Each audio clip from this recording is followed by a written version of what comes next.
Bueno, nuevamente les doy las gracias por la invitación. Es un honor estar en esta hermosa congregación. Como dijo el pastor Norberto, nos conocemos por allá por el 2003, 2004. Y bueno, siempre estaba tanto en el corazón de él como en el nuestro, trabajar con el tema de las adicciones. Bueno, y hoy el Señor nos vuelve a encontrar. Así que entendemos nosotros que nada es casualidad en el camino de Dios, que todo tiene un propósito. Bueno, espero que a pesar de mis torpezas, mis limitaciones, la palabra que les quiero compartir hoy sea de bendición para todos. Permítanme usar un poco la imaginación. La palabra pandemia, ¿no? Cuando hablamos de pandemia, ¿no? 2 años guardado, vacuna. Bueno, imaginemos que viene otra. Mirá qué buena onda que tengo, ¿no? Es una parábola, un cuentito. Imaginemos que viene una pandemia y no hay nada claro. Hay falsa información, los medios de comunicación no son claros tampoco.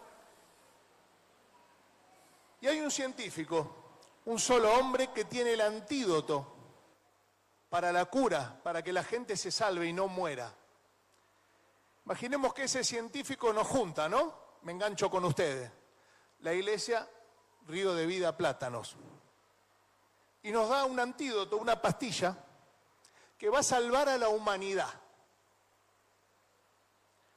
Nos da algunas recomendaciones como: tienen que ir ustedes a las personas, algunos se van a enojar, otros los van a rechazar, pero otros lo van a aceptar. A esos denle el antídoto para que puedan salvar su vida.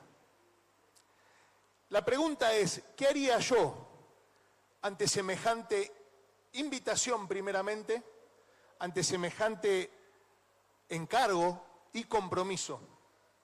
¿Cuál sería mi reacción? ¿Estaría tranquilo sabiendo que la gente se muere y yo tengo el antídoto y no lo comparto? ¿Priorizaría mi reputación o el amor por las personas? Miren, ¿por qué les comparto esto? Fui adicto durante 13 años. Estuve privado de mi libertad en un correccional de menores, no mucho tiempo. Lloraba porque no sabía qué hacer con mi vida y nadie fue a ese correccional a predicarme el evangelio. Estuve en una plaza tirado, amanecido en las calles, en un kiosco, y nadie fue a predicarme el evangelio. Nadie me dijo, Cristo te ama, y me dio un tratado, un folletito. No digo una predicación, que me diga que había algo para sanar mi enfermedad, me estaba muriendo. Nadie me predicó el evangelio. Miren cómo será, gracias a Dios, por su misericordia, que empezó a usar gente inconversa. Qué loco esto, ¿no? Mi mamá me traía una curandera. Yo me río, esto fue por el año 2001, cerca del 2002.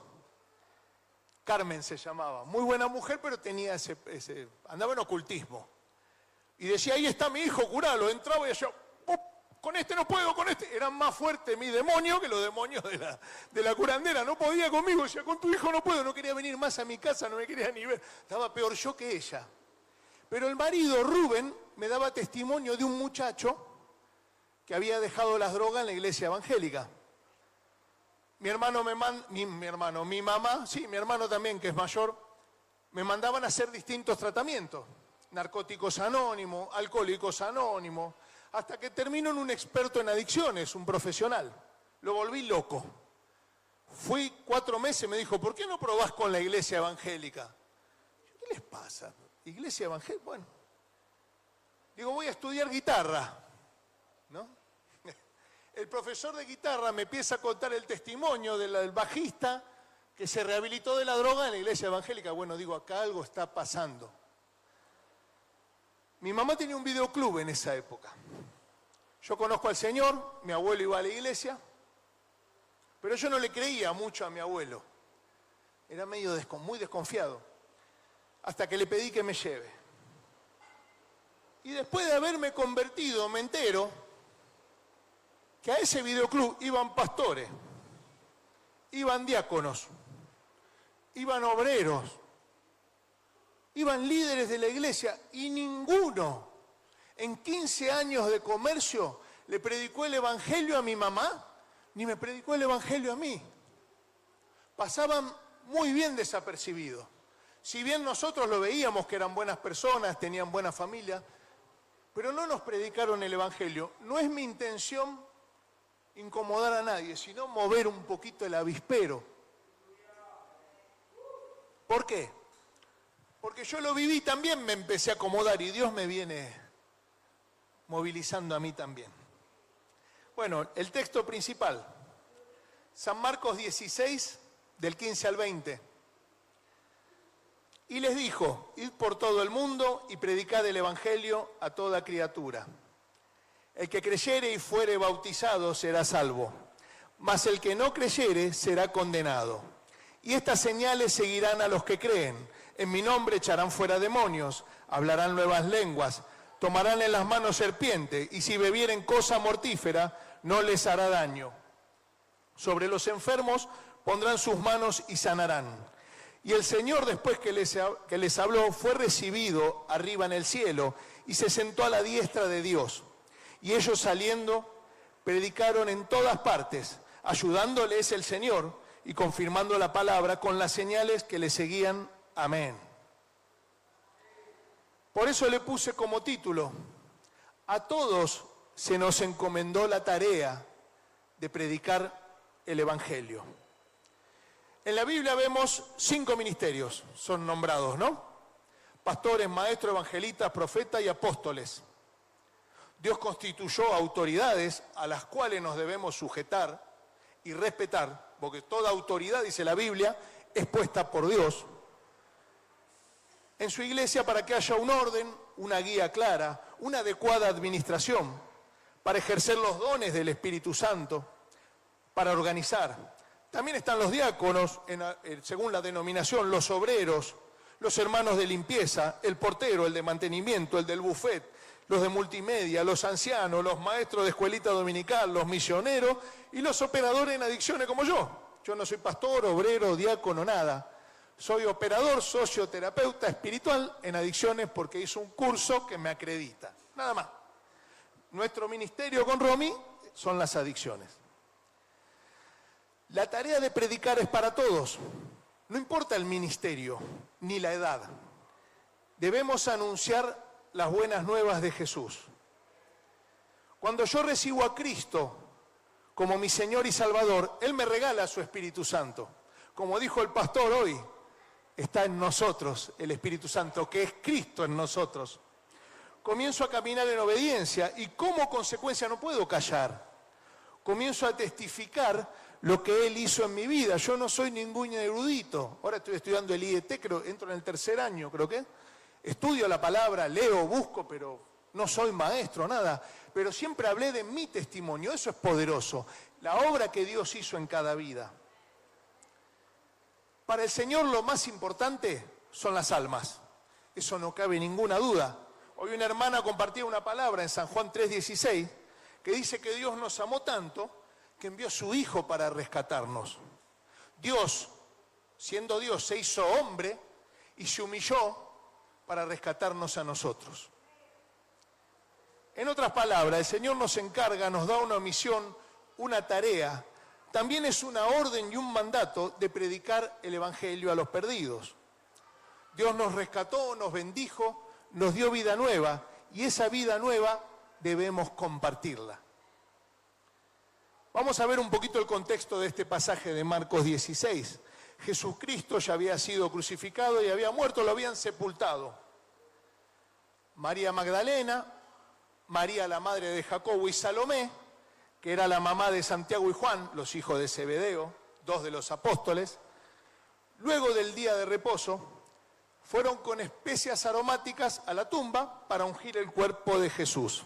La principal razón por la que se ungía un cuerpo muerto con especias aromáticas era para controlar el olor de la descomposición y para honrarlo, como una muestra de cariño, de honra, de respeto al difunto, ¿no? Estas 3 mujeres fueron luego del día de reposo muy temprano de mañana e iban preguntándose quién removería la piedra que cubría la tumba. En ese entonces los sepulcros, las tumbas, eran excavaciones en peñas, en grandes rocas, donde uno tendría que entrar así medio agachado y la tapaban con una piedra redonda para que la puedan mover fácilmente. Pero claro, estas mujeres no tenían la fuerza como para moverla, iban preocupadas por eso. Oh sorpresa, cuando iban llegando al sepulcro, se dan cuenta que la piedra había sido ya removida y no entendían qué pasaba. Cuando entran al sepulcro, se les aparece un ángel, se encuentran con un ángel que le dice: ¿a quién buscaron? ¿A quién buscan? Jesús ha resucitado. Como dice la Escritura, que al tercer día resucitaría. El primer día de la semana el Señor se le aparece a María Magdalena. Ella fue a contárselo a los discípulos que estaban tristes y llorando, los cuales no le creyeron. Luego Jesús se le aparece a 2 de los discípulos, este evangelio no dice cuáles eran, que iban camino al campo, y ellos fueron y se lo hicieron saber a los otros discípulos, pero ni ellos ni los otros lo creyeron. Finalmente Jesús se aparece a los 11, decimos 11 porque recordemos que Judas ya lo había traicionado y se había ahorcado. En ese momento había 11 discípulos, 11 apóstoles, los cuales estaban a la mesa y Jesús le reprochó su incredulidad y dureza de corazón, porque no habían creído a los que le habían visto resucitado. Luego de todo esto, los comisiona y les dice: id por todo el mundo, el versículo 15, y predicar el evangelio a toda criatura. La frase ir pues y hacer discípulos significa que Jesús estaba enviando a sus discípulos a predicar y a hacer nuevos seguidores en todo el mundo. El evangelio es para compartirlo, no para guardármelo. Son las buenas noticias de Dios, las buenas nuevas de salvación. Las buenas noticias no se guardan, se comparten, se anuncian. La gente está cansada de malas noticias. A veces ponemos un poquito en el noticiero, no muestran ríos de vida con el comedor haciendo campaña, te muestran que robaron, que mataron, te llenan de malas noticias y va de mal en peor todo. Por eso nosotros tenemos en nuestro poder el antídoto, la pastillita que los puede salvar, que es el evangelio. Perdón. En Lucas 9:1, Jesús envía a los 12 discípulos a predicar el evangelio, a echar fuera demonios y a sanar enfermos. En Lucas 10:1, Jesús envió a 70 discípulos de 2 en 2 a predicar el evangelio y a sanar enfermos. En Marcos 16:14, que es parte de este texto principal, envía a los 11. Y Él les promete que lo iba a acompañar con señales y prodigios. Y en Hechos capítulo 1, acá nos damos cuenta que los apóstoles eran 11, cuando estaba Jesús eran 12, luego envía a 70, esos no eran todos apóstoles y discípulos. Eran discípulos que se iban sumando, pero no eran de los 12. Y luego dice Hechos capítulo 1 que estaban 120 reunidos en el aposento alto esperando la promesa del Espíritu Santo. Y dice que fueron todos llenos del Espíritu Santo y fueron testigos, es decir, predicaron hasta lo último de la tierra, lo cual se está cumpliendo hasta el día de hoy. Vemos claramente en estos pasajes que Jesús caminaba con ellos, les daba el ejemplo, les enseñaba y luego los enviaba.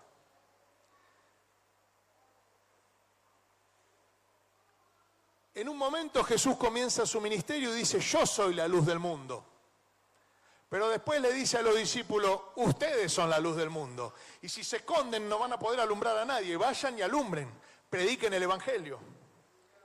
Aquí vemos la importancia de extender el reino de Dios. ¿Saben por qué el Señor no vino todavía?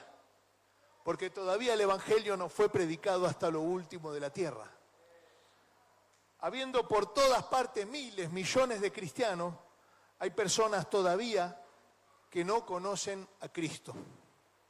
En un momento Jesús, siendo apenas un adolescente, se pierde en el templo. José y María comienzan a buscarlo y él estaba debatiendo con los maestros de la ley y los fariseos. Y estas personas se asombraban cómo un niño de esa edad tenía tal sabiduría. Cuando José y María lo encuentran, le dicen, te estamos buscando, ¿cómo? Pero no se dan cuenta, mujer, ¿por qué me buscan? ¿No se dan cuenta que en los negocios de mi padre tengo que estar? Nosotros también tenemos que estar en los negocios de nuestro Padre. Y uno de los más importantes es predicar el Evangelio. El Padre nos encomendó la tarea imperiosa e importante de predicar el Evangelio. Nosotros, como hijos obedientes, debemos hacerlo con amor y dedicación. Ellos caminaron con Jesús, los discípulos, lo vieron predicando, sanando y liberando, y luego hicieron lo mismo que Él. La Biblia dice ser imitadores de Cristo como hijos amados.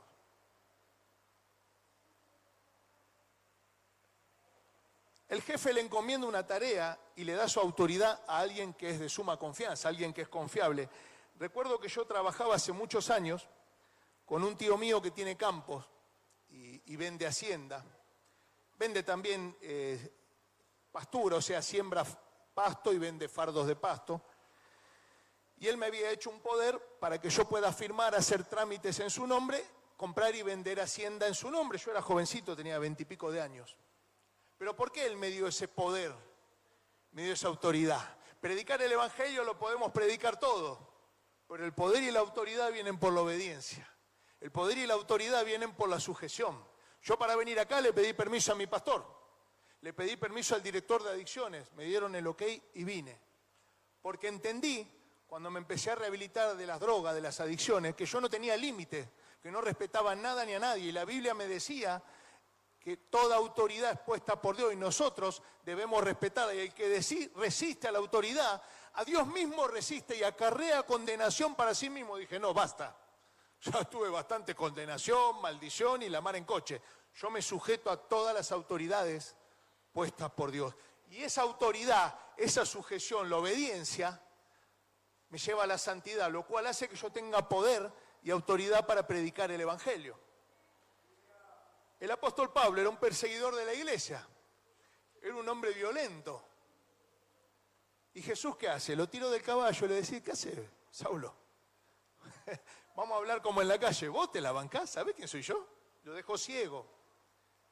Y ese apóstol luego dice, soy esclavo por amor, soy siervo de Jesucristo, padezco con alegría por amor a Cristo. Y le predicó el Evangelio por todo el mundo. En una carta dice que él predicó desde Jerusalén hasta Ilírico, sería el día de hoy desde Jerusalén hasta Croacia más o menos. Bosnia, donde es toda Serbia. Iba por toda Europa predicando el Evangelio y no tenía aviones. A lo sumo le darían un caballito o iban en un barquito que no son los barcos que hay ahora, ¿no? En Mateo 9:35 en adelante, Jesús tenía compasión de las multitudes, ya que andaban como ovejas sin pastor. Los llevó a sus discípulos y les dijo, miren, la mies es mucha, pero pocos los obreros.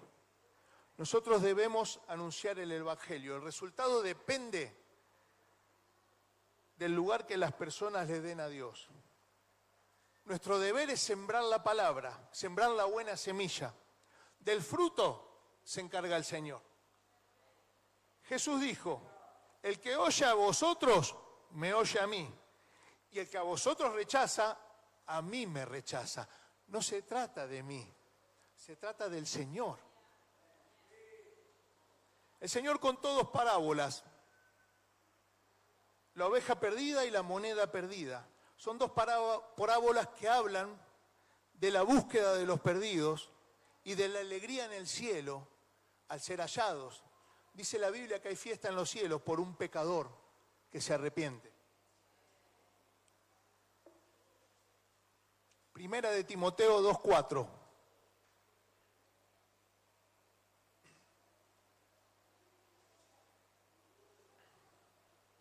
El cual quiere que todos los hombres sean salvos y vengan al conocimiento de la verdad.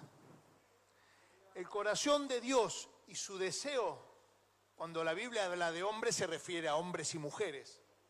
Que todos, cuando Dios dice todo, es todo.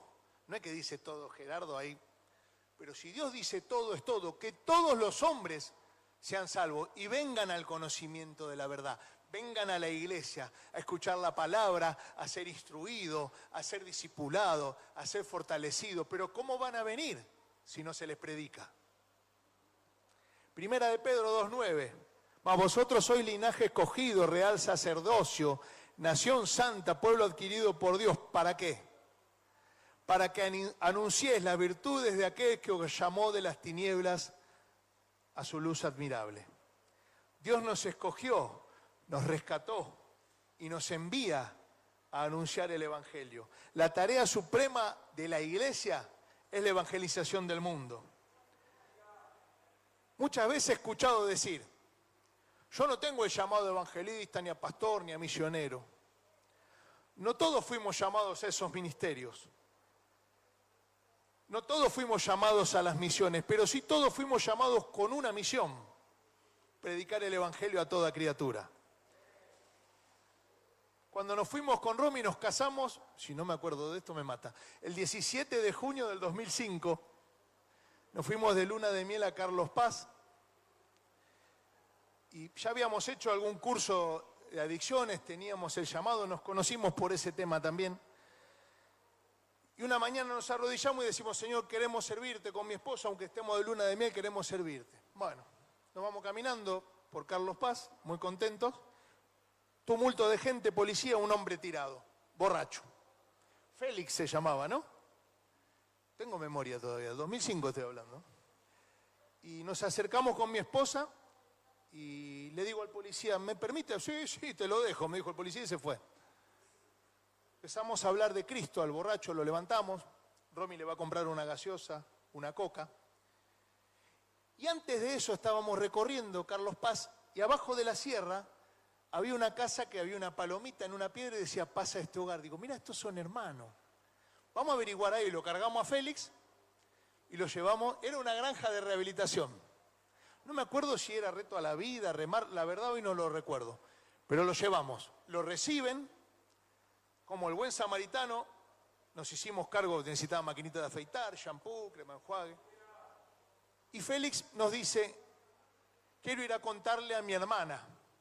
Digo, ¿cómo? Bueno, vamos. Fuimos, estaba la hermana, el cuñado, otros chicos más. Lo ven a Félix, ya era el segundo o tercer día, bañadito, fresco, Félix en su vida había estado fresco. Lleno de Dios, le habían orado los hermanos toda la noche ahí, bueno. Y digo, vamos a predicar el Evangelio. Acá era una reunión casera.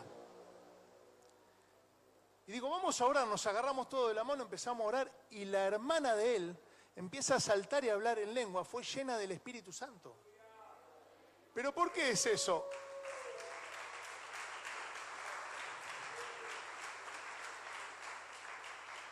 Solo por el hecho de obedecer y cumplir. El que respalda y hace los prodigios, las señales, las maravillas es el Señor. Nosotros no tenemos nada que ver en eso. Se convierte la familia, se compromete a ayudarlo a Félix. Lo dejamos a Félix y me vine tranquilo de la luna de miel. Punto número 1. Y ahí comienza nuestro llamado realmente. Ahí entendimos, vamos a entrar en otro tema un poquito nada más, que Dios no une personas ni me gusta, no me gusta, a pesar de que es hermosa. Dios une propósitos. Dios nos unió con un propósito. Veníamos orando los dos por quién sería el marido y la esposa, y Dios nos unió con un propósito que hasta hoy se está cumpliendo.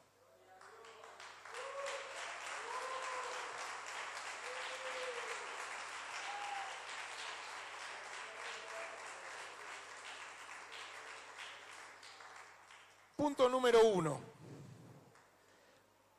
Predicar a los perdidos es una muestra de amor y gratitud a Dios. Dios nos salvó por medio de su amor y su misericordia. Nosotros debemos llevar eso a los demás. Queridos hermanos, cada día que me levanto, por lo que fue mi vida pasada, lo estoy viviendo gratis. Es gratuito, yo no tendría que estar vivo por todo lo que pasé, sobredosis, 11 años de tratamiento psiquiátrico con medicación pesada, pero Cristo me hizo libre. Y cada día que me levanto, empiezo a decir, soy un poco igual malhumorado, mi señora reniega conmigo. Ella con una sonrisa ya borra todo. Lo reconozco, me cuesta, tengo un poco así de mal genio. Pero cada día reconozco y le doy gracias y gloria a Dios porque estoy viviendo gratis. Y hoy tengo una familia por gracia, una esposa que Dios me prestó, que no es mía, por gracia. ¿Cómo no contar a los demás lo que Dios hizo en mi vida? Hace poco, yo siempre le hablo a la gente en la calle cuando puedo. Algunos días voy a trabajar a Bernal, no todos los días. Y nosotros, la iglesia está en el barrio de Temperley, ahí pegado a San José. Y está la avenida Salta, que hay un montón de gente todo el día. No sé dónde sale la gente ahí, pero pasás a la mañana hay gente, pasás al mediodía hay gente, pasás a la... Y yo les hablo, pero claro, y después digo, si me hago un folletito, porque les hablo, pero después van a una iglesia quizá que no conozco, está bien que vayan. Estoy más seguro si van a la que conozco. Y se me ocurrió, me puse a orar y diseñé, sencillísimo, el logo de la iglesia, el nombre, un pasaje, un versículo, el típico Mateo 11:28, vengan a mí los que están trabajados y cargados, y abajo los días y horarios de reunión. Y simplemente paso, ya algunos me ven y se cruzan, debe ser ahí viene otra vez. Y le digo, Jesús te ama, Dios tiene un propósito con tu vida. A los más grandes le digo, en Jesucristo tenemos la vida eterna. Siempre tengo una palabrita y les doy, y les doy, y les doy. Pero no puedo dejar de hacerlo. Si no lo hago me siento mal, en serio se los digo. No es por culpa, es por amor, es por gratitud, es por lo que Cristo hizo por mí y por mi familia. Cuando comparto el Evangelio estoy dando del amor de Dios y expresando mi gratitud a aquel que me amó a pesar de lo que yo era. ¿Y saben lo que me pasa? Siempre se lo cuento a Romy. Digo, hoy, no sé, repartí 6 folletos, un día repartí 30, le digo, hoy batí récord, hoy repartí 20, y los cuento y los voy anotando en una libretita. Y le digo, amor, nunca siento tanta felicidad, siento como que Dios me dice, muy bien, hijo, es por ahí. Siento paz, siento alegría en mi espíritu al haberlo compartido. A veces me rechazan, a veces me dicen, tómatela, como Dios me hizo grandote, donde los veo serios, los miro un poco serios por las dudas. Tampoco me voy a regalar. Pero siento esa caricia de Dios, siento esa aprobación. Un predicador una vez dijo, la razón por la que todavía estás aquí en la tierra es porque no puedes evangelizar a nadie en el cielo. Punto número 2. El evangelismo no podrá ser tu interés si lo que te preocupa es tu reputación. La Biblia dice que por el causa del evangelio vamos a ser burlados, rechazados. Cuando yo conozco al Señor, tenía un tío, la mayoría de mis tíos de parte paterna eran alcohólicos jugadores. Mi papá ya había muerto, otro tío había muerto, y yo cuando conozco al Señor les voy a predicar a todos, no me faltó ningún familiar, amigo, a todos. A partir de ahí una tía me insultó y no me habló nunca más. Les estoy hablando del año 2002. Oro por ella, la tía Lila.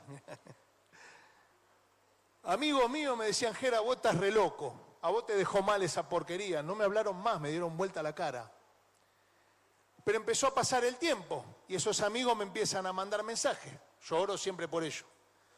Le digo, Dios te bendiga. A uno lo saludé para el cumpleaños que me dijo, vos estás re loco. Se puso a llorar y me dijo, nunca escuché un mensaje tan lindo como el tuyo. Lo bendije, le di un pasaje. Este tío que era borracho se enferma de cáncer y en el lecho de muerte me mandó a llamar. Y arrepentido, llorando, aceptó al Señor y se fue a la eternidad. Nosotros queremos resultado ahí. Ahí sí son los tiempos de Dios. Y Dios tiene sus tiempos. Esa no es mi tarea es sembrar. Una vez el evangelista Carlos Anacondia dijo, el corazón de Dios late así, almas.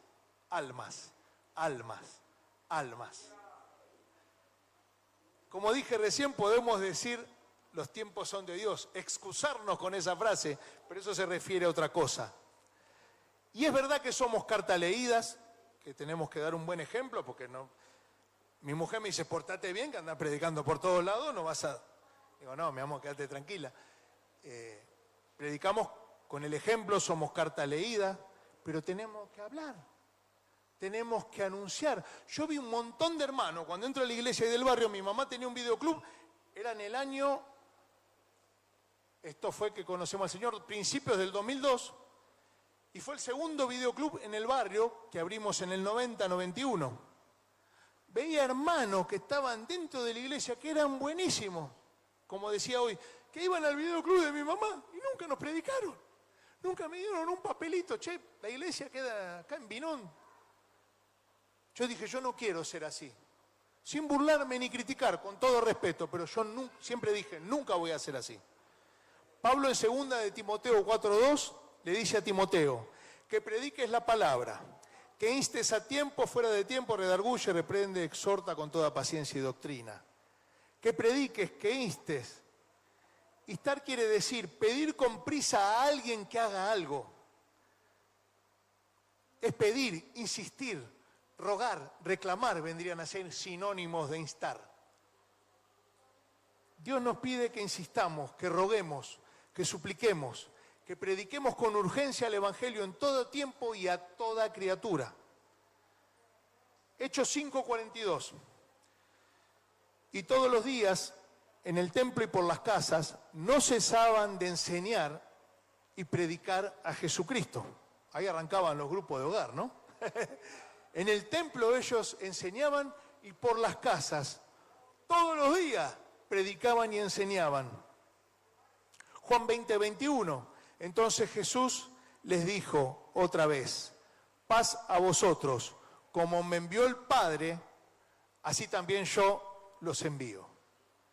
Jesús expresa claramente que Él vino con un propósito de salvar a la humanidad y darle vida eterna, y lo tenemos que continuar nosotros. Romanos 10, 14 y 15. Perdón que digo tantos pasajes, pero me gusta confirmar con la palabra lo que estoy hablando, ¿no? ¿Cómo pues invocarán a aquel en el cual no han creído? ¿Y cómo creerán en aquel de quien no han oído? ¿Y cómo irán sin haber quien les predique? ¿Y cómo predicarán si no fueren enviados? Como está escrito, cuán hermosos son los pies de los que anuncian la paz, de los que anuncian buenas nuevas. ¿Cómo creerán? ¿Cómo oirán? ¿Cómo sabrán que hay un Dios que los ama? Que Cristo murió con ellos y nadie se los dice. ¿Quién se lo tiene que decir? Nosotros, la iglesia. Versículo 16, y voy apurando acá. El que creyere y fuere bautizado será salvo, mas el que no creyere será condenado. El bautismo no salva, pero el bautismo es una muestra pública de mi fe. Es un acto de compromiso y obediencia con Dios. Para el creyente tiene un simbolismo que significa sumerjo, muero a la vieja vida y resucito a una nueva vida en Cristo. Como dice 2 de Corintios 5:17, una nueva criatura en Cristo. Luego dice, aquel que no creyere será condenado. ¿Que Dios condena? Vamos a ver lo que dice San Juan 3, 17 y 18. Porque no envió Dios a su Hijo al mundo para condenar al mundo, sino para que el mundo sea salvo por él. El que en él cree no es condenado, pero el que no cree ya ha sido condenado porque no ha creído en el nombre del unigénito Hijo de Dios. Dios vino a salvar, no a condenar. Pero el hombre se condena solo por su incredulidad, por rechazar al único Señor, Dios y Salvador, que es Jesucristo. El que no cree será condenado. La condenación de no creer en la obra de Cristo es temporal, pero también es eterna. Yo viví sin Dios en condenación en la tierra, perturbado, desesperado, perdiéndolo todo, desesperanzado. Eso es una condenación. Y si yo hubiera seguido y rechazado el mensaje, el llamado, tendría una condenación eterna, que es nada y menos, nada más y nada menos, como dice la palabra, el infierno, por la eternidad. Pero el que cree en Jesucristo tiene la vida eterna. La fe y el creer me salvan, la incredulidad condena. Versículo 17. Y estas señales seguirán a los que creen. En mi nombre echarán fuera demonios, hablarán nuevas lenguas. Las señales siguen a los que creen, a los que dan el paso de fe, a aquellos que fueron enviados a predicar el Evangelio. Una vez vamos a visitar un primo a Bursaco, alcohólico. Estaba mi primo en la habitación y la cuñada en el comedor. Yo siempre iba proclamando: Señor, acompañá con señales, con milagro tu palabra, yo voy a predicar, acompáñame por favor. Yo iba siempre con el mismo pasaje: Zaqueo subió al árbol, bajó del árbol el ciego Bartimeo. No tenía pequeñas reflexiones, iba, la compartía porque no sabía. Miren lo que pasó. Nos ponemos a orar por mi primo y escuchamos gritos en la cocina comedor. Mi primo lloraba y se manifiesta la cuñada en la cocina. Yo estaba orando en la pieza y estaba con mi mamá, creo, en ese momento. Tuve que mandar a mi mamá que ministrara a la cuñada que estaba... Esas son las señales. Son las señales que nos acompañan cuando predicamos el Evangelio. Un día, como decía el pastor, mi suegra Norma, esa trabajadora social, yo recién conocí a Romy. La primera visita que vamos a hacer, los pastores de Ríos de Vida le envían a Wilde, a un barrio picante, como decimos nosotros en el barrio, ¿no? Y entramos con Norma y con Romy. Y le empiezo a hablar al muchacho, empiezo a predicar, y el muchacho se manifiesta, la primera visita, echando demonio en una casa. Siguen las señales. Cuando yo predico el Evangelio, el que hace la obra es el Espíritu Santo. Amén. Primer visita que hacía con Romy. Bueno, en los grupos de adicciones, de ambulatorio, vimos siempre el poder de Dios obrando. Luego dice, hablarán nuevas lenguas. La Biblia dice que las lenguas son un don, un regalo de Dios. Pablo dice que el que habla en lenguas habla con Dios y no a los hombres. Es un idioma celestial. Que debe hacerse en orden, con intérpretes. Yo hablo en lengua igual. Cuando siento de hablar en lengua, hablo. Pero dice que el que habla en lengua a sí mismo se edifica. Es decir, que construye y edifica su vida espiritual cuando hablamos en lengua. Si no las tenemos, pidámosle al Señor el don de lenguas. Verso 18. Tomarán en las manos serpientes y si bebieren cosa mortífera, no les hará daños. Sobre los enfermos pondrán sus manos y sanarán. Esto quiere decir que Dios nos envía y nos cuida de todos los peligros que hay en el mundo, natural y espiritual.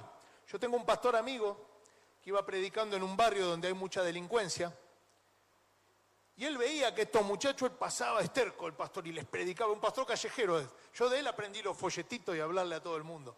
Y él iba y les predicaba, y esto lo miraba. Y un día le dice, pastor, ¿dónde están los perros? 2 perros esos enormes que traía usted todos los días que no los podíamos tocar. Y yo no tenía ningún perro. Dios nos protege cuando predicamos el Evangelio, no tengamos miedo. Cuando entré a la iglesia estaba un diácono que era un amor buenísimo y yo le quería pegar. Digo, este lo mató. Estaba así. Pero no pude, porque el que había en él en ese momento era más poderoso que el que estaba en mí.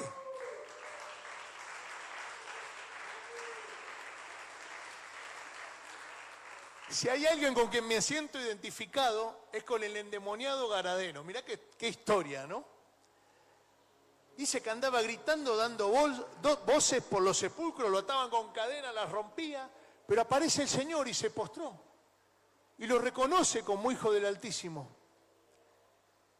Y Jesús lo hace libre. ¿Y qué le dice? Señor, voy a seguirte. No, andá y contale a los tuyos lo que Dios hizo con tu vida. Porque eso estaba endemoniado de acá hasta acá. Dios me hace libre y me mandó a contarle primero a los míos, después a los demás, y ahora por donde vaya a contar la obra que Cristo hizo en mi vida. No podemos callar la obra de Dios. Yo era una persona violenta, soberbia, iracunda. Y también vi Saulo, ¿no?, que era violento, que perseguía a la iglesia, camino a Damasco, como decíamos hoy, lo tira del caballo y lo convierte en un predicador. Verso 19, y el Señor, después que les habló, fue recibido arriba en el cielo y se sentó a la diestra de Dios. Aquí el autor hace referencia a lo que había profetizado muchos años antes, miles antes de David, en el Salmo 110.1, cuando dice: Jehová dijo a mi Señor, siéntate a mi diestra hasta que ponga a tus enemigos por estrado de tus pies. En la Biblia, sentarse a la diestra de Dios simboliza el poder, la autoridad, la aceptación y el honor. En la literatura antigua, la frase a la derecha de la majestad en las alturas se usaba para referirse a honor y poder. Y dice que Cristo se hizo hombre, dice Filipenses, y se humilló hasta la muerte, y muerte de cruz, por lo cual Dios lo exaltó y le dio un nombre que es sobre todo nombre, para que en el nombre de Jesús se doble toda rodilla de los que están en los cielos, en la tierra y debajo de la tierra, y toda lengua confiese que Jesucristo es el Señor, para gloria de Dios Padre.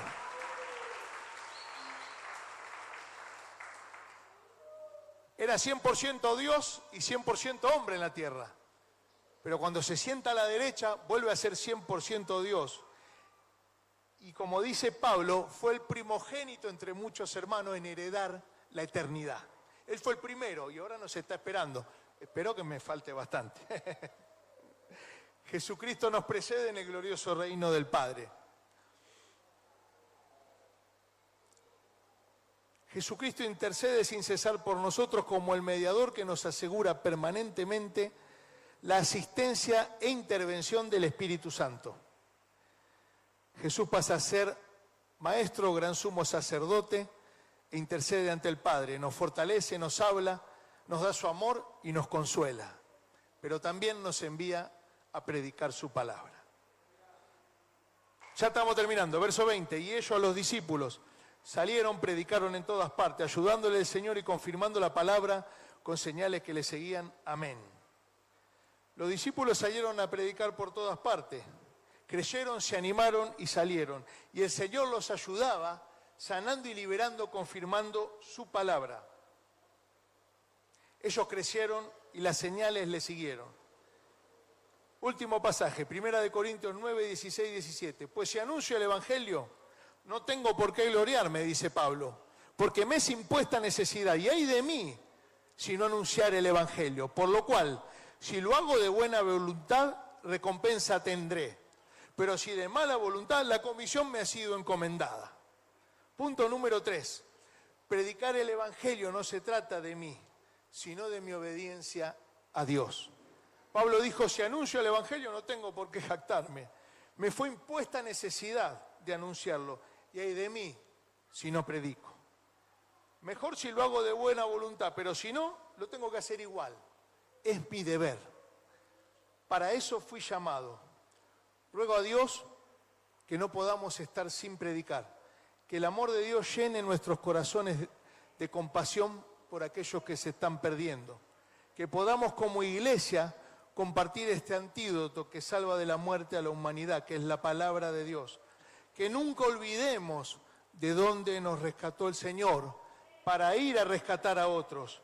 Un breve repaso a los 3 puntos. Predicar a los perdidos es una muestra de amor y gratitud. 2. El evangelismo no podrá ser tu interés si lo que te preocupa es tu reputación. Y por último, 3. Predicar el evangelio no se trata de mí, sino de mi obediencia a Dios. Amén, queridos hermanos. Que Dios los bendiga.